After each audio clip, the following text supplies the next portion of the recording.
Айоу, чуваки, вы на канале Айдо. Что будет, если скрестить квиддич, вальхейм и, даже не знаю, американский футбол, при условии, что он будет проводиться на высоте в пару десятков метров? Не знаете? Как хорошо, что есть чувак с каналом на ютубе, которому явно нечем больше в этой жизни заняться. И этот чувак — я.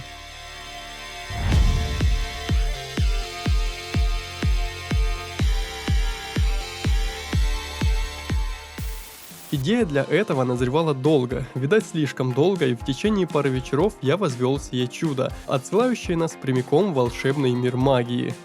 Рональд Уизли, надо Левиосан. Ага. Дело в том, что во вселенной Гарри Поттера было такое соревнование, как квиддич, некий аналог современных видов спорта. Я бы сказал, что-то среднее между баскетболом, американским футболом и бейсболом, приправленным полетами на метле. Все встаньте с левой стороны от ручки метлы. Вытяните правую руку над метлой и скажите «Ёбаный рот!».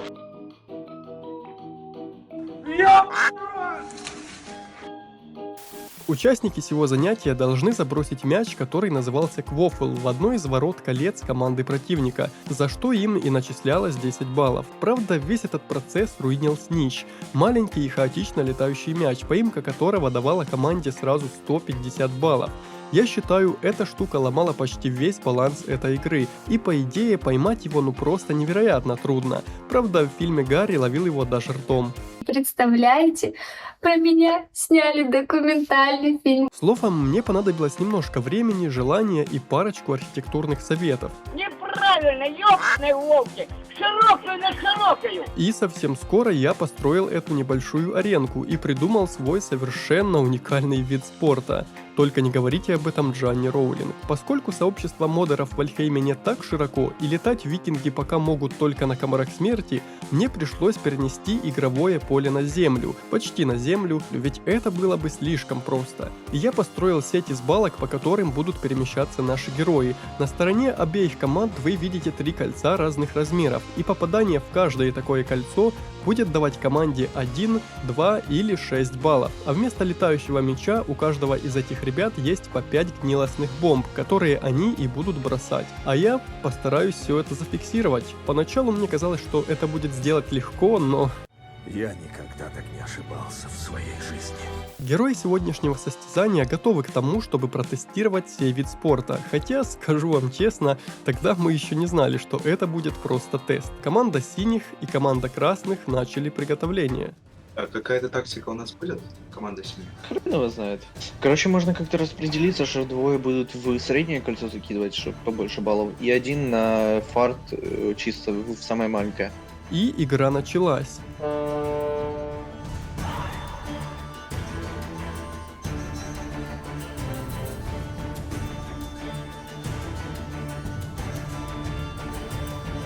Один из участников разбился, а потом посыпались и остальные, но у каждого из ребят есть еще по 2 жизни, и потом бог войны отлично сбил атаку противника, и у ребят было только пару секунд на то, чтобы зареспавниться, взять еще порцию бомб и продолжить игру. И на 2-й минуте участник красной команды подобрался почти впритык к одному из колец, и все 3 бомбы разорвались, а значит все они попали по бортику кольца, и баллы не засчитываются. А после синие в полном составе пошли вперед по практически пустому полю.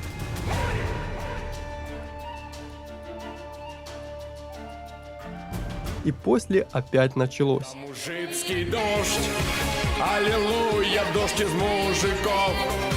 Эй, эй! А значит, что у ребят осталась последняя жизнь и последние 5 бомб на каждого.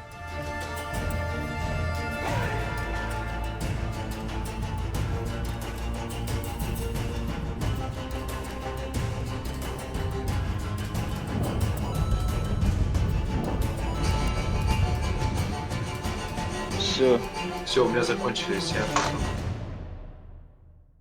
Это было слишком быстро. Мои просчеты касательно матча и его длительности оказались совершенно неверны. Все закончилось действительно слишком быстро. Но на очереди был дополнительный раунд, который может перевернуть положение команд вверх ногами. У Роулинг был снич, который все ловили. А в нашем суровом мире викингов комар смерти, от которого все должны убегать. И раунд будет продолжаться до тех пор, пока одна из команд целиком не разобьется. а победившие получат по 25 баллов за каждого живого члена команды. Ну что ж, понеслась. Первый пошел.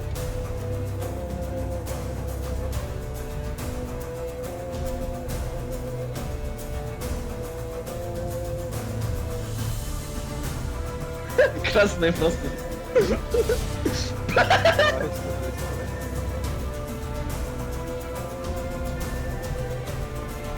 А что если я его вытолкну на раунд?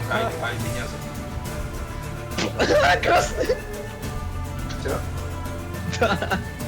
Одному из участников синей команды удалось вытолкать последнего противника с поля, и команда синих получает еще по 25 баллов за каждого выжившего. Было ли это быстро? Непонятно? Да. Весело? Еще как.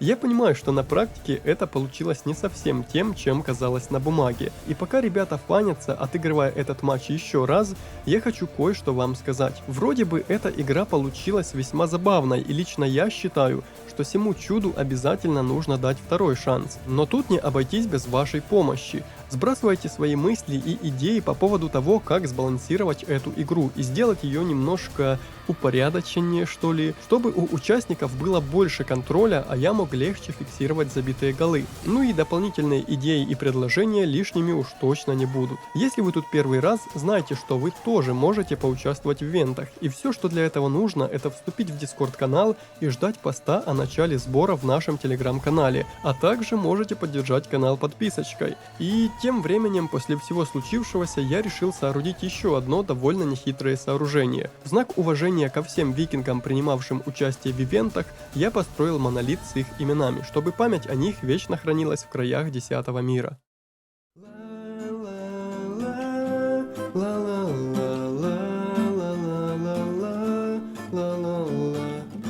В Вальхейм я немножко поиграл, я гриндил, сражался и страдал. Всего лишь 500 часов онлайн. Ох и задрот, и мир не знает, где же Айдон сидит, в Вальхейм играет. Накатал 500 часов, нет, чтобы пережить жизнь. Он создал новый мир, Скильдин.